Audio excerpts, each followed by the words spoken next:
Hello students, welcome to Civil Staff Himachal and your daily current affair quiz session. I hope all of you are well at home और अच्छे से अपने घर बैठकर ही exam की preparation कर रहे होंगे। स्टूडेंट्स, आज के इस सेशन में हम सभी इंपॉर्टेंट एस्पेक्ट्स को कवर करेंगे जो डेली करंट अफेयर रिवीजन में आपकी मदद करेंगे। साथ ही साथ जो डाउट्स हैं आपके pertaining to the current affairs, उनको भी रिजॉल्व करने में हमारा ये सेशन आपकी सहायता करेगा।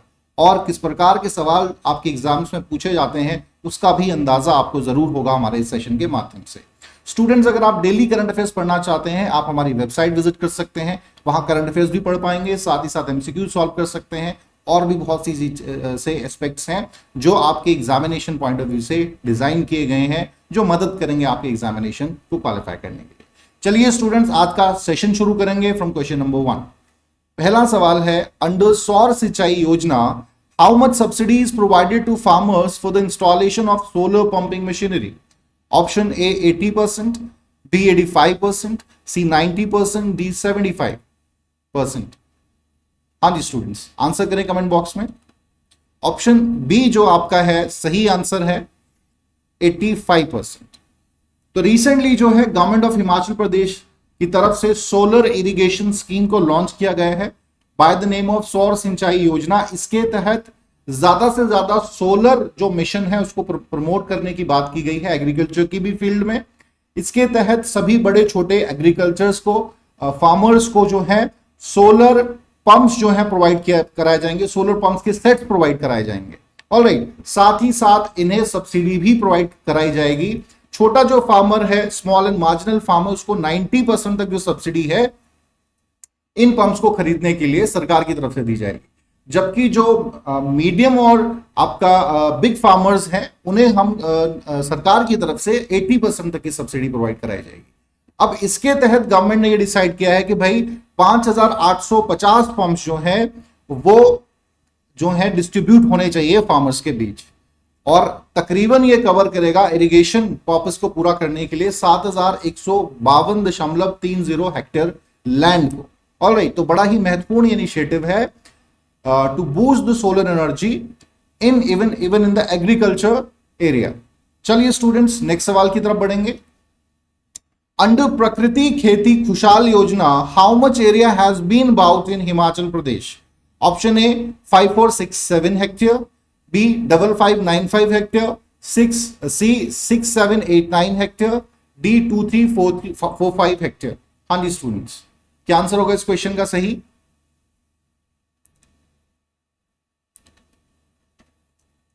सो ऑप्शन जो बी है आपका, ऑप्शन बी, ठीक है, 5595 हेक्टेयर जो है अंडर प्रकृति खेती खुशहाल किसान योजना के तहत जो है हिमाचल प्रदेश में रखा गया है। Now what is this scheme, पहले उसके बारे में हम जानेंगे स्टूडेंट्स। तो ये एक ऐसी स्कीम है जिसमें नेचुरल फार्मिंग को प्रमोट करने की सरकार जो है बात कर रही है। इसमें 3 जो प्राइमरी ऑब्जेक्टिव्स हैं उस पर बात करेंगे। पहला तो यही है कि भाई जो फार्मर्स हैं, क्योंकि नेचुरल फार्मिंग की तरफ बढ़ने का मतलब है जो खर्चा आपकी फार्मिंग पे होता है, बहुत खर्चीली एग्रीकल्चर हो गया है और जो पुअर फार्मर है वो उतना खर्चा कर नहीं सकता। तो नेचुरल फार्मिंग की तरफ वो जो बढ़ेगा तो वो जो कॉस्ट है उसकी एग्रीकल्चर पे खर्च हो रही है उसमें कमी आएगी।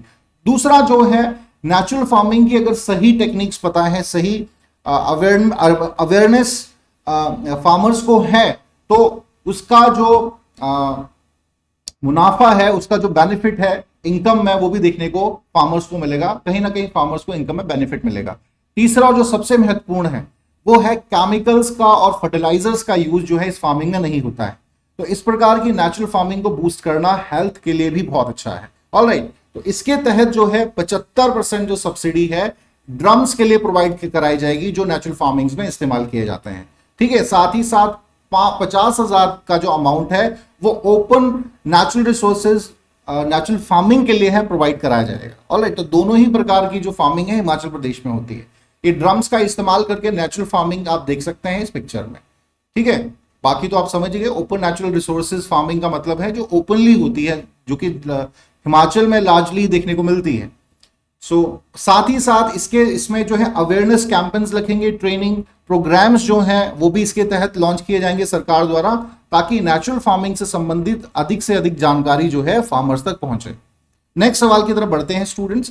According to India's forest report 2019 the forest cover in Himachal Pradesh is 27.72%, B 54.56, C 25.7, D 25.63। हाँ जी स्टूडेंट्स, क्या आंसर होगा इस क्वेश्चन का?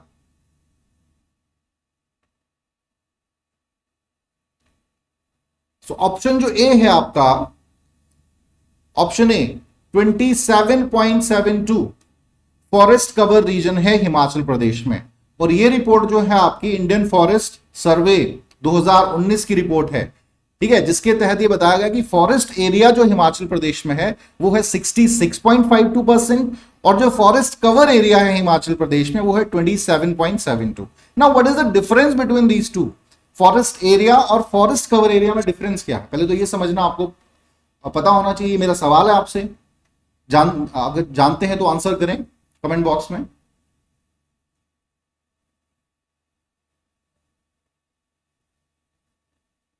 देखिए फॉरेस्ट एरिया जो होता है students, it is notified by the government, state government, कि भाई ये एरिया जो है वो फॉरेस्ट के तहत आएगा, चाहे वहां पर कोई भी प्लांटेशन ना हो।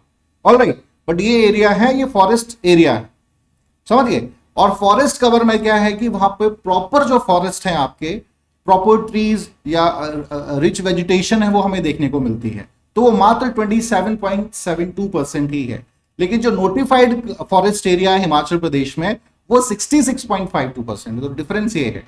ये जो रिपोर्ट है आपकी फॉरेस्ट सर्वे ऑफ इंडिया की, ये 2 साल में एक बार ही पब्लिश होती है, ठीक है। और इसके तहत 2019 में ये पब्लिश हुई थी। इसके तहत अगर इंडिया की हम बात करें तो इंडिया में जो फॉरेस्ट कवर एरिया है वो है 21.67%। ऑलराइट, तो ये सवाल जो है आपकी परीक्षा में पूछे जा सकते हैं।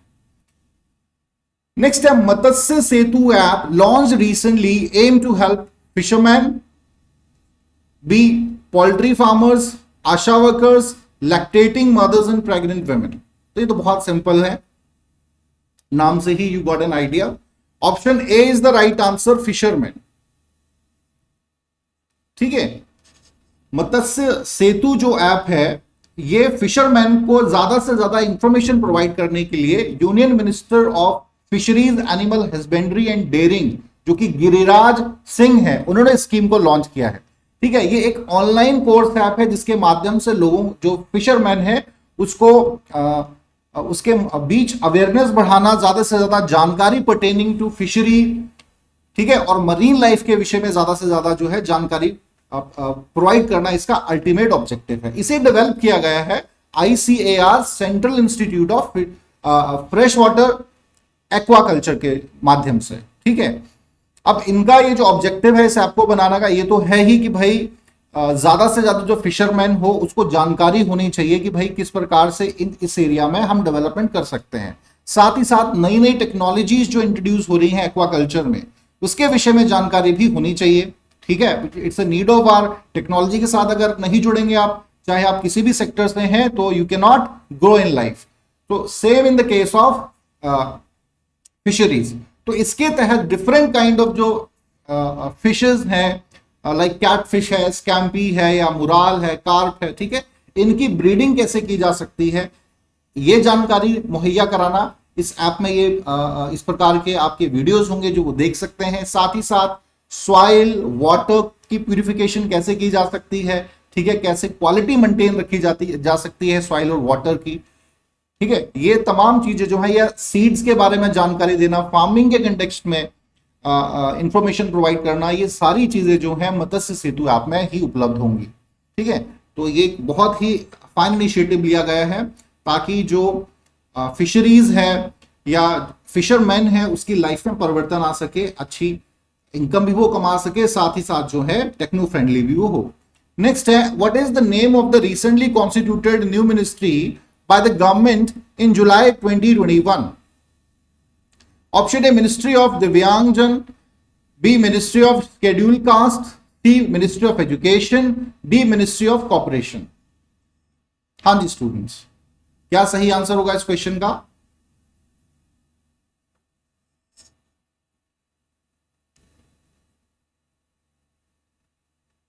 So D is the right answer, ministry of corporation, ठीक है। रिसेंटली जो है अभी 6 जुलाई का ही इंसिडेंट है कि भाई नई जो कैबिनेट है उसका निर्माण किया गया है प्रधानमंत्री द्वारा, और एक नई मिनिस्ट्री जो है उसकी भी स्थापना की गई, मिनिस्ट्री ऑफ कॉर्पोरेशन।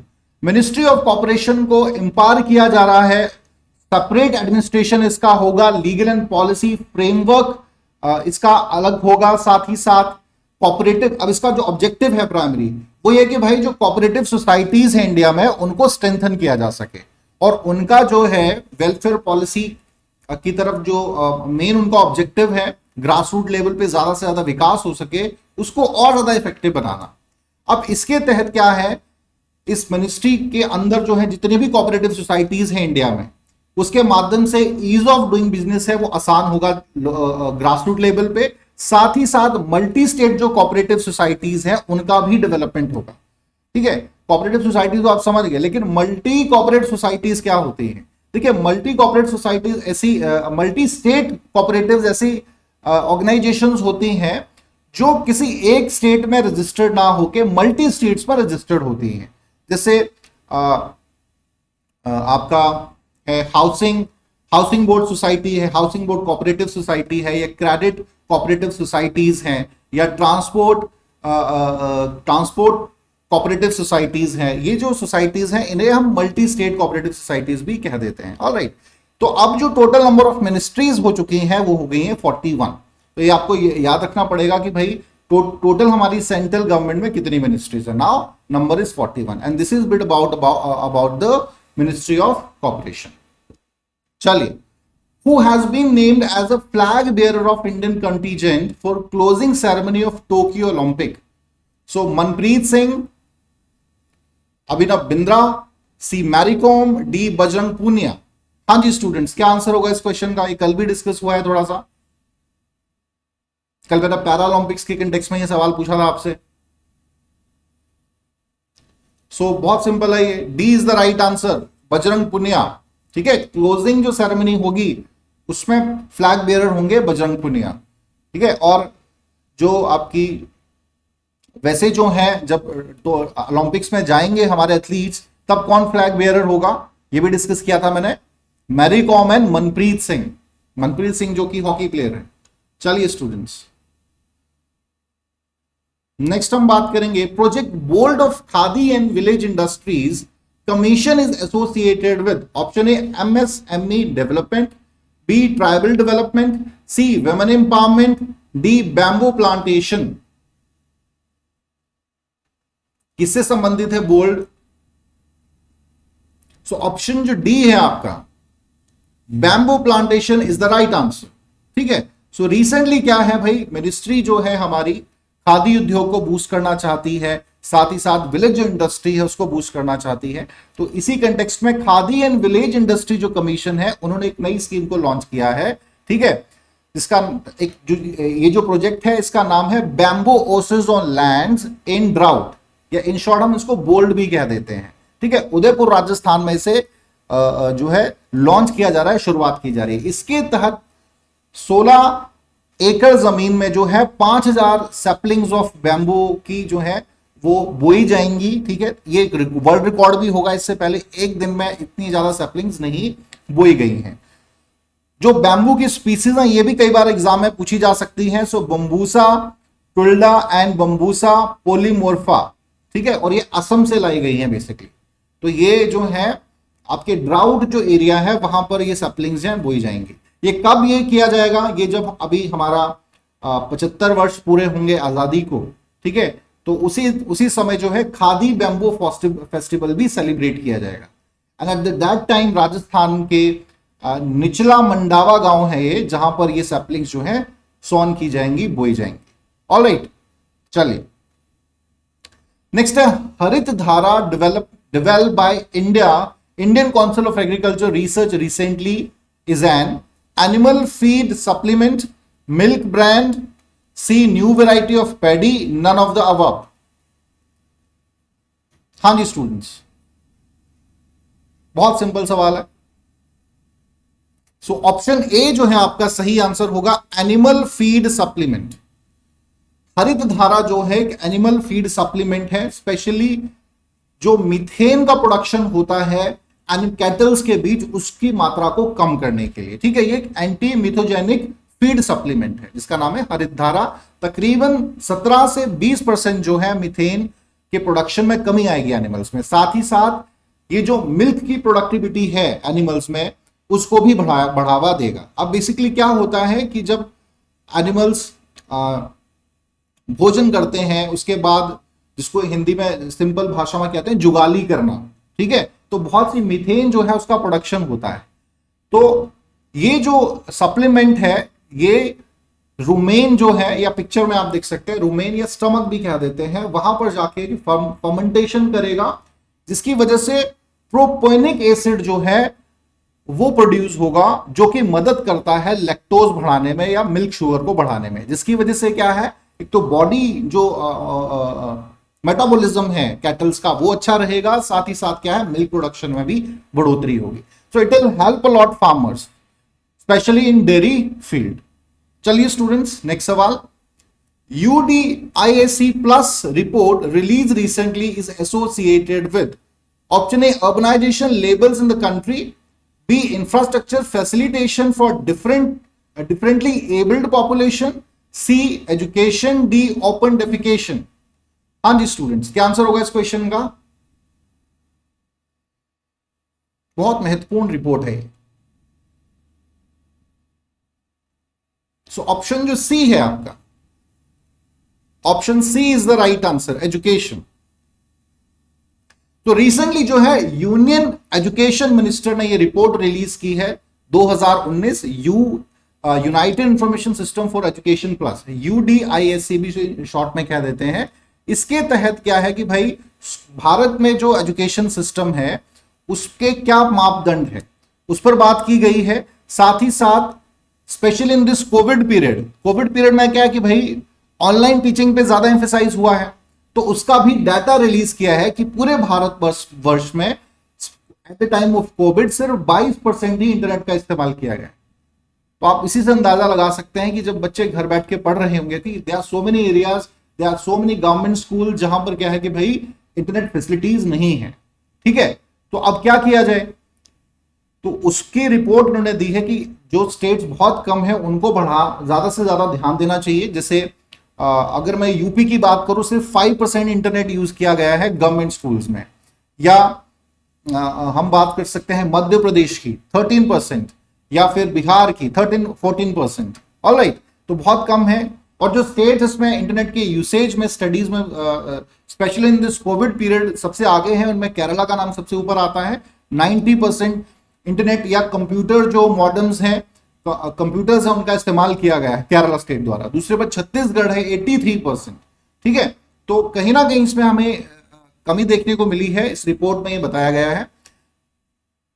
साथ ही साथ एक ग्रॉस एनरोलमेंट रेशियो भी बताया गया है जिसके तहत कुछ इंपॉर्टेंट जानकारियां जो हैं वो बताई गई हैं। ठीक है, इसके तहत है सभी स्कूल लेवल्स में, चाहे अपर प्राइमरी लेवल हो, उसमें बढ़ोतरी हुई है स्टूडेंट्स की। ठीक है, 89.7% जो कि इस बार है, पिछली बार जो था 87.7% था।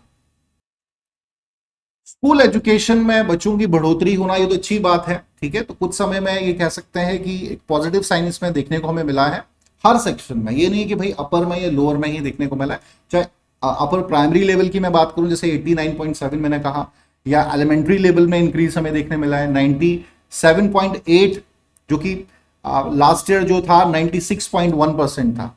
ठीक है, या सेकेंडरी लेवल पर 77.9% की वृद्धि हुई है। तो हर लेवल में हमें देखने को वृद्धि मिली है। तकरीबन अगर पूरे इंडिया की बात करें, so higher pre primary to higher secondary level तक 26.45 करोड़ जो है क्रॉस किया है स्कूल एजुकेशन में।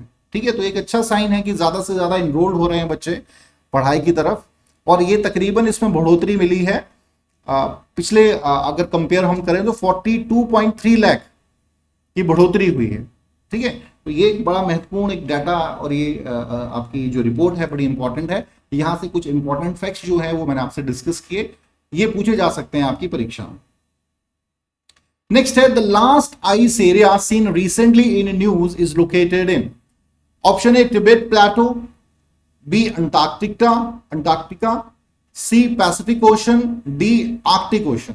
हाँ जी students, what shall be the right answer of this question? So option D जो है आपका Arctic Ocean is the right answer. ठीक है, क्वेश्चन नंबर 10 आर्कटिक ओशन जो है सही जवाब है भाई। अब क्या है कि नई ये रिपोर्ट आई है, इस रिपोर्ट में ये बात कही है कि भाई जो लास्ट आइस एरिया है, ठीक है, आर्कटिक रीजन का एक बड़ा महत्वपूर्ण है, और इसमें ये कहा गया है, साइंटिस्ट ने रिसर्च किया था और अपनी रिपोर्ट में ये कहा था कि ये जो रीजन है, क्योंकि आर्कटिक जो आपका रीजन है वो काफी टाइम से जो है मेल्ट हो रहा है, बड़ी तेजी से मेल्ट हो रहा है, और ये साइंटिस्ट द्वारा कहा गया है कि भाई 2040 तक लंबा एक लार्ज जो पार्ट है आर्कटिक ओशन का, आर्कटिक रीजन का, वो जो है मेल्ट हो जाएगा। लेकिन ये जो रीजन था लास्ट आइस एरिया रीजन, ठीक है, ये आपका मैं मैप में बता देता हूं कहां पर है, ये आप मैप में आप देख सकते हैं, ठीक है, it is at the top of Canada और ग्रीनलैंड, दोनों के एरिया के बीच है ये लास्ट आइस एरिया। तो उन्होंने कहा था कि ये वो लास्ट एरिया होगा जो पिघलेगा या मेल्ट होगा, बट अनफॉर्चुनेटली बड़ी रैपिडली जो है यहां पर जो है मेल्ट होने की जो है न्यूज आई है कि यहां पर भी ग्लेशियर जो है वो मेल्ट हो रहे हैं। ऑलराइट, तो एक खतरे की घंटी है कहीं ना कहीं। ठीक है, ग्रीनलैंड और कैनेडियन टेरिटरी के बीच का ये एरिया है जहां पर ये लास्ट आइस एरिया रीजन बताया जा रहा है। ठीक है, अब वर्ल्ड वाइड जो फंड है उन्होंने सबसे पहले इसके बारे में जानकारी दी है, ठीक है, और उन्होंने ही इसका नाम दिया था लास्ट आइस एरिया। तो ये सवाल आपसे पूछा जा सकता है टर्म की फॉर्म में, या एग्जाम में जो सवाल आएगा ये ऐसा भी पूछा जा सकता है कि कहां पर लोकेटेड है, किस रीजन में ये लोकेटेड है। सो कनाडा और आपका जो ग्रीनलैंड रीजन है उसके बीच में आता है लास्ट आइस एरिया। ऑलराइट, चलिए students, so here we completed today session. I hope कि कुछ बेसिक्स आपको आइडिया पता चले हो डिफरेंट न्यूज़ेस के कंटेक्स्ट में। चलिए, it's time to know bit about our courses. पहला हम बात करेंगे अपने कोर्स की। मेंस ओरिएंटेड हमारा जो कोर्स है ऐसे विद्यार्थियों के लिए डिजाइन किया गया है जो प्रीलिम्स की प्रिपरेशन अच्छे से कर चुके हैं but still confuse that how to prepare for the mains exam. उनके लिए हमारा ये कोर्स है स्टूडेंट्स, और इसमें 140 प्लस लेक्चर्स हैं वो इंक्लूड रहेंगे जीएस 1, 2, 3 के। नोट्स जो है 1600 पेजेस प्लस के नोट्स इसमें इंक्लूड हैं। मॉक इंटरव्यूज सेशन भी इसका हिस्सा है। ऑलराइट, इट मींस आपकी प्रीलिम्स और मेंस दोनों की ही जो प्रिपरेशन है इस कोर्स में हो जाएगी, and just amount 8500 rupees. Next हमारा कॉम्प्रिहेंसिव फुल लेंथ कोर्स है स्टूडेंट्स, इसमें आपकी प्रीलिम्स, मेंस और इंटरव्यू तक की प्रिपरेशन करवाई जाएगी। Alright, it includes GS lectures 200 plus GS lectures इसमें इंक्लूड है, 75 प्लस लेक्चर्स आपके सीसेट के इसमें इंक्लूड है। टेस्ट सीरीज, प्रीलिम्स और मेंस इसका हिस्सा होंगी। नोट्स आपको मोर देन 3000 जो है पेजेस के नोट्स इसमें प्रोवाइड कराए जाएंगे स्टूडेंट्स। वीकली डाउट सेशन इसमें इंक्लूड है और मॉक इंटरव्यूज भी इसका हिस्सा रहेंगे। मतलब आपकी प्रीलिम्स टू इंटरव्यू तक की जो प्रिपरेशन है स्टूडेंट्स वो इस ही कोर्स में इंक्लूड रहेगी, and just amount 22,500 rupees. So avail the opportunity student, जितना जल्दी आप ज्वाइन कर सकते हैं इस कोर्स को आप कीजिए। For more updates students, you can also join our Telegram channel. So here we complete today's lecture students. Thank you very much.